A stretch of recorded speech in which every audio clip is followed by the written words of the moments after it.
Hey, it's Claire and welcome to Need or Say More. So I really want to make these pants. So there's 3 different versions and I really like the ones with the elastic cuff, but they're drafted for someone 5'6". I'm 5'10", so I'm going to show you how I would redraft them for my height. I know I've shown you this in previous videos, but the patterns I've shown you on have a lengthen and shorter line, whereas this doesn't have a lengthen and shorter line in the rise. It does on the leg, but in the rise. So here's the pattern piece here. So this is the waist to hips, and there's no lengthen or shorter line.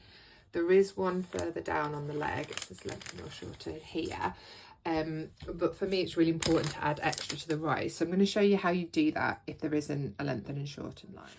So to lengthen the pattern, I'm going to need my pattern adjustment ruler and a pencil. So this is the pant front. So there's no lengthen and shorten line here, as I said before, but there is on the leg. But it's really important for me, for my height, to have extra in the rise, because otherwise they don't sit the right place on the waist and hips. So to add in your own lengthen and shorten line, on your pattern ruler you'll have vertical lines like this, and then that's the horizontal edge of the ruler.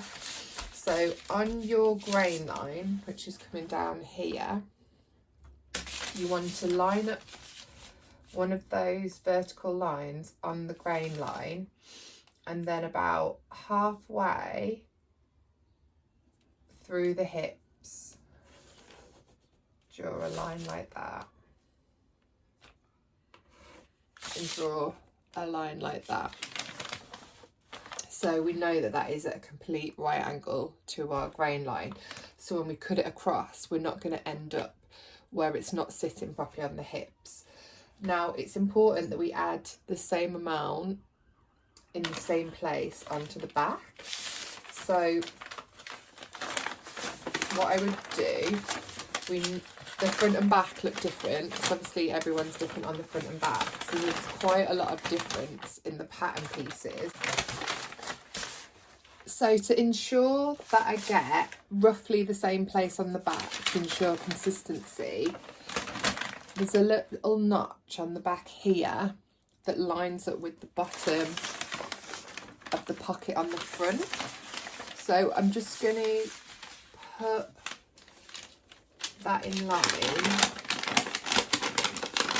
fold my pattern paper back to the grain line and do a little mark there. So I'm roughly in the same place. Then again, I'm going to put my ruler on. So I'm lining up the vertical lines on my ruler with the grain line. I think I need to come up just a little bit. And then I'm going to draw across my pattern. That looks off compared to the leg, but adding it in the grain line, we know it's going to be really straight across. Now this pattern has a front pocket, and because we're added into the front here, if I don't add on to the pocket will be too short. So if we line this up on top where it's going to be sewn, so this is the slanted edge for the pocket, and if I fold it back,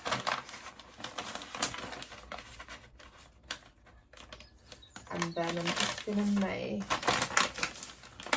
a little line there. Then I'm going to open up this piece, and then, so I'm being really accurate, put my vertical line on my ruler on that grain line.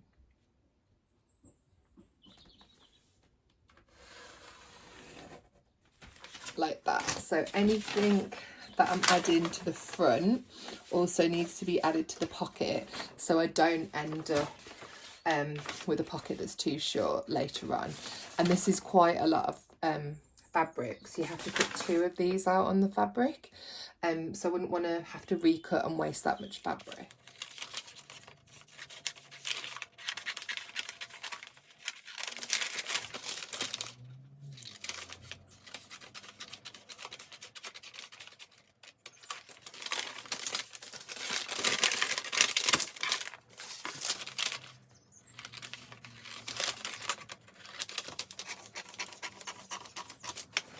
This is my pocket.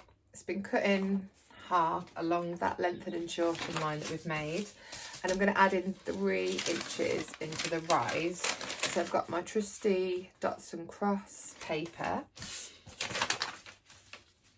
so I'm going to line it up on this bottom line in between the dots and crosses, tape it on.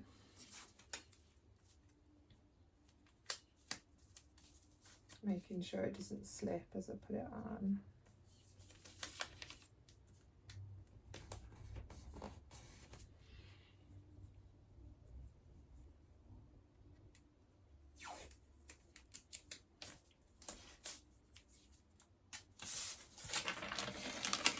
And it has slipped. That's a good thing about washi tape. You can peel it off and it won't rip all your marks off your pattern paper.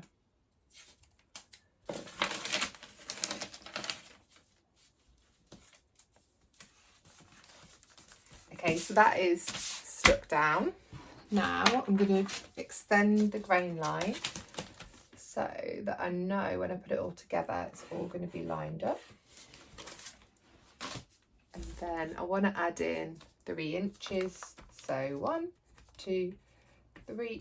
That's going to come in line with this one, and I'm going to line up the grain line at the top. So I'm going to put my first bit of tape on the grain line and then work out so that I know it's not going to slip. Very easy for it to move, and then you've lost your grain line.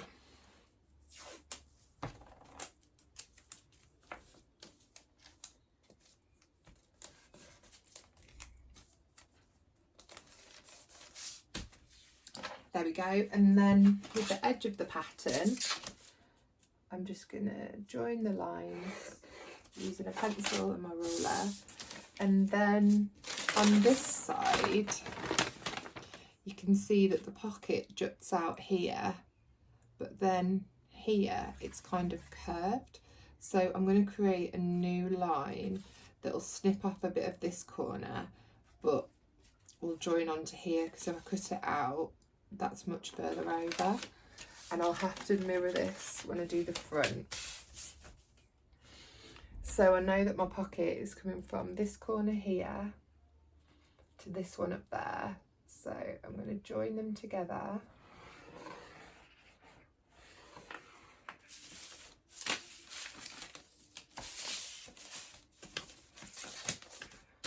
So I'll just shade in what I'm going to remove.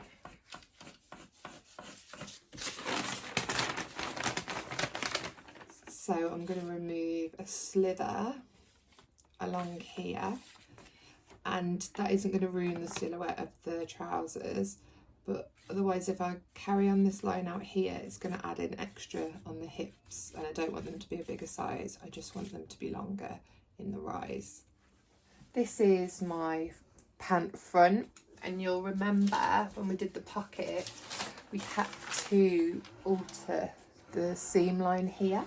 So it's really important that we mirror this on the pant front so that when we come to attach these together, they still attach properly. So I'm going to line up this corner, which is where the pocket joins, just there. So on this corner here where the pocket joins, and I'm going to line up where they join on the top of the side seam.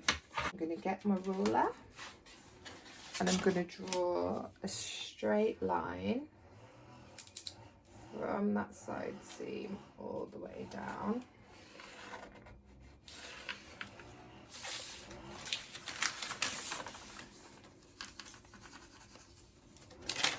So I'm going to remove this shaded area all the way down, and it looks like a big adjustment, but I know that when I come to attach it, it will attach properly with the pockets. On the leg of the pattern, it says to cut on this line for views B and C, and I want to do view B, but I'm actually going to cut the full length to give me a bit more length in the trouser, because we've already added a few inches into the rise, and this will give me a couple of inches on the bottom. So the bottom of the trouser leg comes in and out for the hem, and this is where you fold it to give a deep hem, but it kind of comes in and out. So I'm going to use my pattern master just to go straight along, and I'm just going to take out this small triangle here. I've drawn the line across using my pattern master, so it's just a small kind of triangular wedge that I'm going to take out. So I'm going to cut this off and then pin it down, and we're going to repeat on this side and on this leg also. All the pieces are securely pinned on across the length of the fabric, and I've got a little bit left at the bottom. It's quite close quarters, it reaches the whole width of the floor. So you can see the adjustment I made here to add length in the rise. I've trimmed off the length so that it tapers. I've got my cuff, my waistband, my pocket with the extension in for the rise, and then here I've got my pocket. It's covered a bit in white fluff because I've just made a white fluffy sweatshirt, and even though I've hoovered, I think I'm going to be finding bits of white fluff forever. So that's all pinned on securely, so I'm going to go ahead and cut out now.